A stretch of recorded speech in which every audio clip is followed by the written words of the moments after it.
Welcome, everyone, to another edition of Stepping Up to the Plate. I'm your host, Michael Vega. Thanks for joining us. We got so much to cover here with some exciting, scintillating play by the Milton High boys and girls hockey team, both of which have advanced to the second round of the tournament. They're in the quarterfinals. And Al, I was able to get out and watch both the girls and the boys. Girls had an unbelievable 1-0 win over Dedham, the one that I was at over at Hewlin Rink a week ago, and it was a great performance by the Wildcats.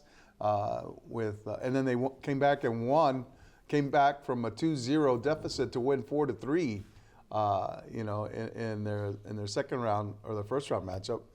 And then the Milton boys, unbelievable, Al, unbelievable game.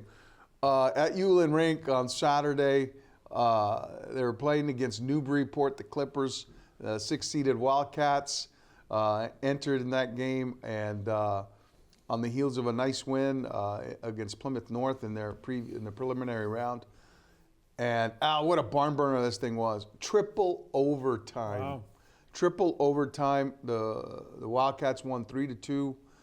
Jack Prince scored 2 goals for the Wildcats. The first in the first period and the winner in triple overtime. And Al, in between, Harrison Hinkle had one that brought the Wildcats back to, gave them a 2-1 lead in the third period. Then Newburyport scores inside of a minute 41 left to tie it. And then Al, Newburyport looked like they got the winning goal. A kid from the blue line, a snipe, buries the puck, but it was deflected by a high stick. So it got waved off with 4 seconds to go, Al. And so it goes into overtime. Then it goes into double overtime. Milton in double overtime, Al, looked like they got the winner. High stick, waved off.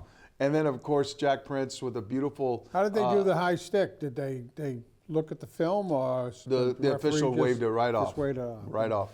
And so, yeah, I don't think they have they couldn't have gone to us. It'd be interesting because, those high sticks, sometimes if it's like this, and... Oh, no, this guy had his stick up. If it's way up, he had it way up. Thing, but way up. Both instances, they were way up. Yeah. But John Sullivan, the son of neighbors, Stephen and Lawrence Sullivan, and of course Daniel Sullivan, his brother, they played extremely well. I gave them love here on my call, and I was on the call with Jackson Lang, who does a great job. Jackson continued doing that, and we were very proud of him and all that he does. He's become the voice of the Wildcats now, so it's great to see. But they both have games coming up this week, and as we tape this, we're hoping that they will advance so that we can see more of them. Exciting stuff, but great to see so many people out there. Hewlin Rink was packed. They got the U. So now they move into neutral sites. I think the boys are going to be playing down in Gallo Arena down in Bourne. Bourne, yeah, against Canton. It's a hike. Yeah, it is. It'll be a hike. Congratulations to both the boys and the girls hockey teams. It was great to be there with them. And now, as we pivot to more hockey here in the hub, oh my God, woe is me, woe is you, woe is all of us because of what's going on with the Bruins. And of course, we had the first move before the trade deadline, the Bruins sending Trent Frederick and then Max Jones to the Edmonton Oilers for a couple of picks and a prospect. And I guess that's about as much as you could possibly expect to get right now from anyone now on the Bruins roster. They could have got more for Trent Frederick, because the Bruins haven't been really, really good at taking draft picks and turning them into players. Yeah. Frederick is a Bruins-style player. He's when he's healthy, he's a tough kid. He hasn't scored, but none of them have scored. If you take Pasternak, Marchand, and Geekie out of the lineup, you're talking 10, 9. I mean, they put it up on the board the other day that Elias Lindholm, had 1 goal, no assists, They had Charlie Coyle only had 1 goal, and it was in an open net in 8 or 10 games. Yeah. I mean, you cannot have second, third, and fourth line players with those kinds of numbers. The production has been lax, it has Frederick was a guy that I think teams were interested in because I think with good line mates, he can add, and I think Edmonton's looking to obviously win the Stanley Cup, and that kind of solidifies their position. Yeah. Bruins have nothing to give because they're not going to trade Pasternak. I hope they don't trade Marchand just for a number of reasons. He's still got the second most goals on the team, incidentally. Geeky is somebody that people want, but I mean, you can't give up a goal scorer on a team that can't score goals. Can't score goals, right. So what do they have? I mean, Charlie Coyle should be up, at least somebody would be interested in him because he does play a 200-foot game, okay? And he can control the puck a little. Kepke, no good. I mean, Kastelic is a Bruin-style player, but nobody's going to want him. Yeah. I mean, so the Bruins have 15 or 16 guys on that team that nobody wants. And then they have a farm system that doesn't give you anything. Yeah, I mean, Lysell. Merkelov's come up, and you don't even know he's on the ice. Fabian Lysel's got like 9 goals down in Providence. Everybody thought he was the That's meow. Yeah. goal scorer savant for the Bruins. Yeah. And it's not happening. This is really tough to watch. Yeah. And last night they imploded because they're playing a team that supposedly can't score. They scored 6 goals on the Bruins. Every time the Bruins make a mistake, it goes into the back of the net. Yeah, it winds up. And that's too bad because they can't score. When they go down 2-1, it's over. And they can't hold a lead. Well, that's because first of all, they're making a lot of mistakes. You can blame Swayman for some. You can't blame him for everything because a lot of those plays are mistakes that are made with guys that are wide open, even guys that aren't scorers, except for Bruins. Yeah. Bruins are open, still can't score. They can break away, they can't score. Right. I've never seen a team implode like this in maybe 15, 20 years. So, Al, you don't think there'll be more Yeah, there's going to be some. come? Oh, yeah. But, I mean, how they're going to do that, it could be Korpisalo, it could be Swayman, if they, and then they'll couple them with maybe a Brandon Carlo. Do you have to bite the bullet here at this point now on Elias Lindholm and Zadorov? Nobody wants them. They both got long-term deals. But you're going to have to pay the freight no matter where you send them. Unless somebody says. You're basically going to pay them to play somewhere else. Well, and I don't think they can do that because that doesn't help them in terms of what they want to do and giving. They made 3 mistakes. Right. One, they gave $64 million to Swayman or whatever it is, 60-something million to him over 5 years. They paid Elias Lindholm, I think he's got a 7-year. They Above paid market Zadorov value. another 5 years. That's tying up money with 2 of the 3 players that are, to me, useless. I think Lindholm, if you look at it, had a couple of good years a year prior to what they picked up from last year. He's not that further behind than he was last year. I mean, he can't score, but that was a mistake. Zadorov doesn't bring me anything. He makes So why keep him around now? Well, move because him however you can, right? Nobody's going to want him. Well, and the Bruins can't eat his salary. I think Lohrei is the best offensive defenseman they've got. I would not part with him. Well, I think they know he could be one of the top 4 defensemen for different reasons. Yeah. He makes a lot of mistakes or makes some mistakes. He's a young Zadorov guy. makes a lot of mistakes. Yeah, well, Zadorov has the benefit of experience and he knows, whereas Lohrei, he's finding his way a little bit, but he's still a smart guy. What I love about Lohrei is his ability to move that puck out of the zone. Yeah, he can skate. Yeah. He's a great skater. He's on the power play. Yeah. This is, maybe because McAvoy's down, but he's kind of taken the mantle of being the leader on the power play. Yeah. And Brandon Carlo had a couple of great games in a row where he was deflecting pucks that were in front. He was doing the right things. I would hate to see him go. Yeah. Hampus Lindholm, who knows? He's been hurt since he got here. He had an initial start. Everybody said, "Oh, what a great defenseman! We stole this guy." Blah blah blah, and then he's out all year. Right.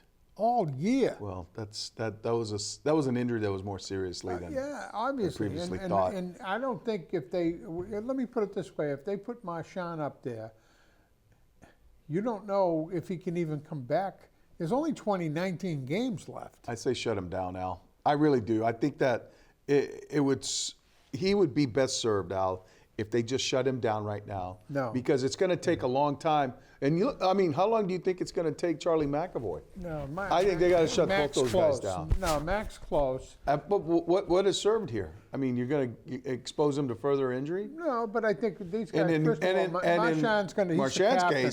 In Marchand's case, a head injury, if it's a concussion, no, we don't know what it is. you get one, then the next one becomes worse. Yeah, and the next one becomes tougher to come back from. They would say it was a concussion. They're saying an upper body injury. I think that was a Marchand. concussion, man. First of all, Marchand's the captain. Marchand wants to play. The second thing is they might have said, his agent might have said, "What's going on here? Are you going to trade this guy? If you do, nobody's going to want him anyways because he's hurt." Right. And the Bruins are now saying, "Well, wait a minute now. Friday's the day. If it doesn't happen by Friday, then you got to figure out how." They'd have to go to Marchand and say, "What's it going to take for you to stay here?" He might take a less of a salary. He wants to finish his career here, And he should. and I think he should. Yeah. Because he still is a pretty good player. I mean, But he's why 36. hold a guy like Marchand over a barrel when you're like paying, a king's ransom for Elias Lindholm, and Zadorov? You know what you've got and what Marchand has done for you, and what he will continue to do for you. Well, what really aggravates me, though, is when you see these stats that says this one's 52% on draws, he's 54, he's 46. It doesn't matter Who wins if the you puck, can't yeah. win it in your own zone. And And the Bruins historically this year have lost when they needed the draw. yeah. They're just a miserable team to watch. Yeah. Well, and conversely, as I always say, the other tenants in the building have given us great joy this winter with the Celtics. And Al, I don't know if you've seen it, that just came out, the start of this documentary. I think it's a 4-parter, Celtic City on HBO. It's very well done. The start of it was very interesting. You see the genesis of this organization, the culture, the championship culture that they have, and that the players on this team now are striving to uphold. And Al, I like this team that we're seeing, very much in the vein of those teams that have won before. They got some unselfish players, they got some very talented players, and they got the confidence and the grit to know that, we've already won this, we can do it again, and we don't care who they put in front of us, we'll beat them. And this is a team right now that is going through some injury issues. Drew Holiday and Kristaps Porzingis right now have been a little bit banged up. They've been smart in the way they've managed Al Horford, and you know what? And it's reaped benefit. I think it's reaped untold dividends in the way he's managed to play, come up big in his game against Denver recently, obviously you got to keep Tatum and Brown healthy. Those guys going forward, because they make everybody else around them pretty good. And you got to make sure Derek White's healthy. Derek White's a guy that's, a vital contributor. And I love the bench scoring that they're getting right now, too. Yeah. I just think, I don't think they're as good a team as they were last year. I think what happens with this team is when they play cream, the best teams, they get up for him, yeah. I don't know if they get up for it. I think what I've seen here is that those games are really tight. So in a 7-game series, it could go either way. Cleveland gave them a tough time. There's a lot of teams that are 4 or 5 teams that I think that could beat the Celtics. But I think the Celtics are, don't get me wrong, I think they are a great team with a lot of depth. But we'll see. You know, I mean, And Celtics there's a can lot come, of, lot of good teams. and I think this is the beauty of Joe Mazzulla's roster is that he can come at you in any number of ways. He's shown he can go double big, they can go small, Yeah. they can rely upon a fast, Watch out for the guard-oriented Lakers, though. lineup. They can get you. I think the Lakers did a real smart thing. Oh yeah. I mean, they seem like they've gained some traction now. Well, I mean, they got two. I mean, LeBron is LeBron. And Doncic is a great player And too. Doncic is. I mean, you get those But two guys in Doncic, his vulnerability is his defense. there. Yeah, well. Sometimes he cannot defend his position, and I think that was exposed by the Celtics. Yeah. In the championship series last year, and you saw him really kind of, I think, just he totally fatigued in front of everybody. He went, and you saw him get run down by that series. Well, I think what's happened in the NBA, the way I see it, Yeah. is if you had one team that was up here, the three-point play, the amount of three-pointers in a game brings a lot of the teams that were here closer. Yeah. You can have a 12, 14-point lead, which in the fourth quarter, 15-point lead, would win the game. Yeah. Now, it's like, you got 8 minutes left, they'll be taking threes all over the place. It kind of brings these teams into it. So if you've got shooters like Cleveland has, Yeah. okay, these guys can score 15 points in 2 minutes. Yeah. It's unbelievable, Al, what the league does to these teams in terms of making them play back-to-backs, Yeah. road trips,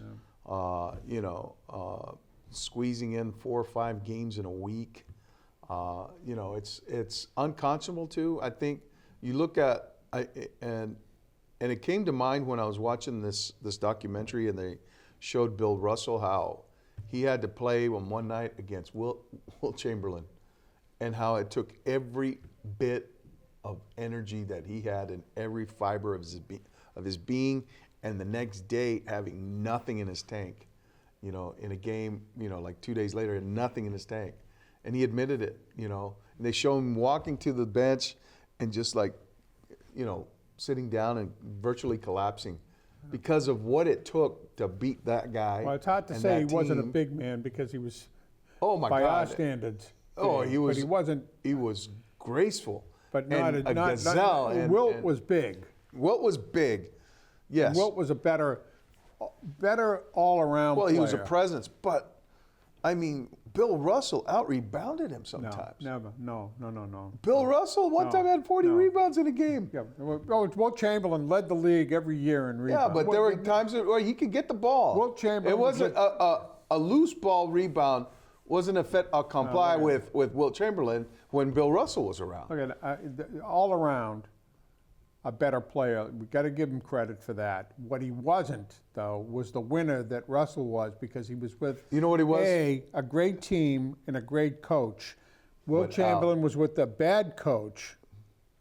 Nobody was better than Wilt Chamberlain in terms of rebounding. Okay, he led the but league Al- in assists one year. He led the league. He You know what? averaged 50 I'll- points a I'll game. take Bill Russell because he was a warrior.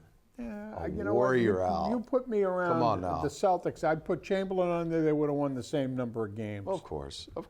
With yeah. Red Auerbach and that system, I'd say. But that was interesting. It's interesting because you're making the argument that was going around, and it was something that bothered Russell too, because Russell kept hearing that, and and whenever he said no, he says they got it backwards. They started winning when I came here. Yeah.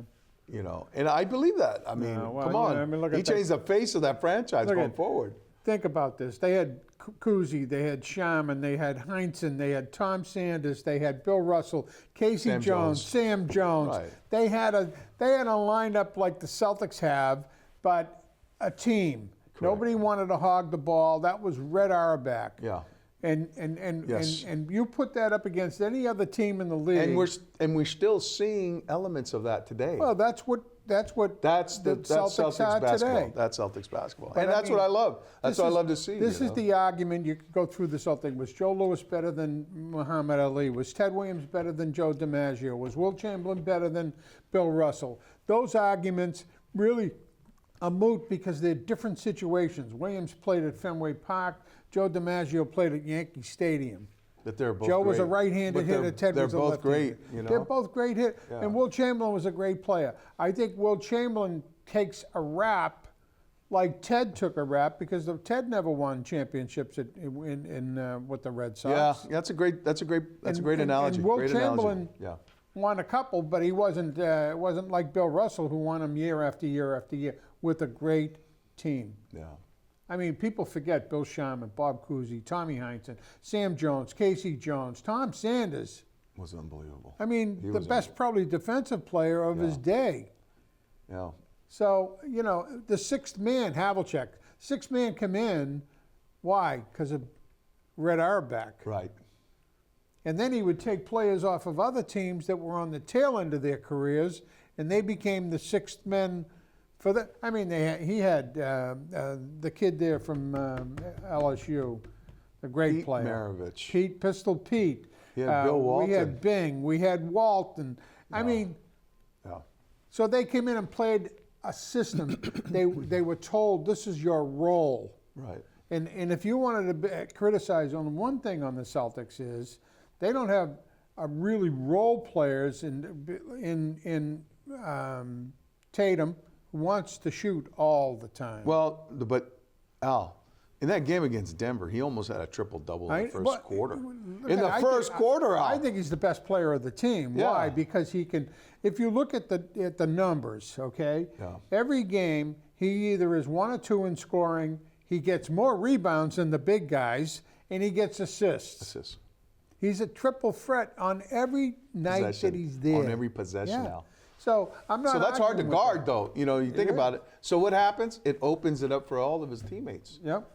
You know, and as soon as he feels that defensive pressure, and this is the thing where I think his game has evolved now, is that he recognizes that as soon as the defensives start to collapse on him, he can He's dish the best player that the Celtics have had probably since Larry Bird. Yeah. Because he's better than Paul Pierce, and you know, Pierce was a good player and everything, but because he does everything. And Larry Bird, for a guy who was only 6'9" or whatever he was, I mean, could get rebounds. He couldn't jump. He could get rebounds. He could pass as good as anybody. And he hit the big shots when he had to. He hit three-pointers like... he gets his own offense whenever he wants. Yeah. So I love it when he attacks the rim, he goes downhill. And when you say he makes every player around him better, that's Larry Bird. That is. He made Kevin McHale and Parrish great players. Yeah. Well, because he dished it to them, you know? He recognized. He knew. So anyways, I just we could one quick one just before. Pete Rose now is again being considered for the Hall of Fame by Manfred. I mean, they're looking at that. You know what? And I think that's a long overdue. I think it's way overdue. The guy had 4,100 most hits ever. Most hits ever. Al, when you got all of these professional sports league now, you know, joined at the hip with all these gambling, you know, FanDuel and all this stuff, please, you know, and you're still keeping this guy out. Yeah, but and these people that go, yeah, but you don't know whether he bet on his team or against his team. So on FanDuel, you hold a thing like this and you go, but who the heck knows what you're betting? Correct. Yeah. He should be in there. Yeah, I mean the genie's out of the bottle now, and I mean they gotta rectify that. Yeah. You know, and I've been watching a little seg. I've been watching the Red Sox. Yes, quite a bit. I was gonna. You know, Al, a lot of talent on this team. Are you excited, Al, at all? I'm never excited in Spring preseason. training. I'm never excited because what you see, you know, a guy pitches 2 innings, blah blah blah. But the surprising thing for me is the kid they picked up from the White Sox, the lefty. Garrett Crochet. Crochet was a relief pitcher. Yeah. They made a starter. Big guy. But it's going to be interesting to see over a season how many innings he pitches as opposed to what he was 2 years ago. He had bad numbers with a bad team last year. Yeah. But he strikes out a lot of guys. Here's what excites me, I kind of like is just the team. The prospect of them having a winning season. Well, yeah. The prospect of them getting into the playoffs. You know, the prospect of seeing the young guys, you know, kind of matriculate into the roster of the. Well, I think the thing that makes it exciting for me is they have more guys at positions that are real good players Yeah. than I've ever seen. I mean, you could have Raphael in center field. You could put Jared Duran in center field. You got Abreu, Roman Anthony. You got Roman Anthony. You've got Grissom. You've got. I mean, they've got some players He here. can mix and match. He can mix and match. And then look at shortstop. I mean, Story.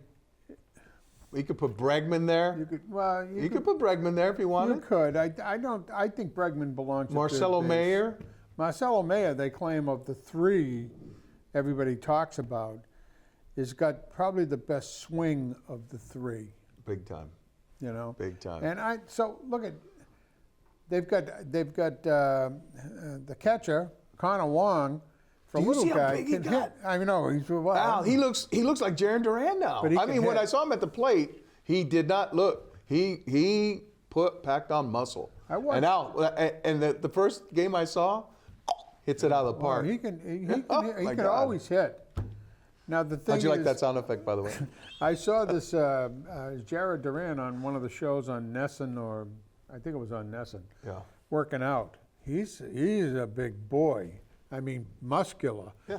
And I don't think he's lost any of his speed this year No, because no, I no, watched him. no. run. I mean, So he's you a get terror. you get a line. Now you look at the composition of that lineup, you know, and then Mazataka is starting to hit too. Well, yeah. I mean, he's supposedly Yoshida, yeah. free of Yeah. any injury. I think still the big question is going to be in the clubhouse because Duran last year caused a little problem when he said that crazy thing that he said, Yeah. and now you got Devers who hasn't played that much. He's making Cora's decision very yeah, easy but if right I'm now. a manager, I'm going to say, who do I want? I want my best players Bregman. out there, the best defensive players. Bregman. And Story on the left side give the Red Sox stability there. You know what? And I'll tell you what, that pitching staff is going to want that. Well, I would think. You know, Tanner Houck got out of an inning there because Bregman was able to turn two. You know, Tanner Houck is the amazing thing for me, and I watch him, and I Yeah. go, you know what? He doesn't strike me as somebody that would be that difficult to hit. Yeah.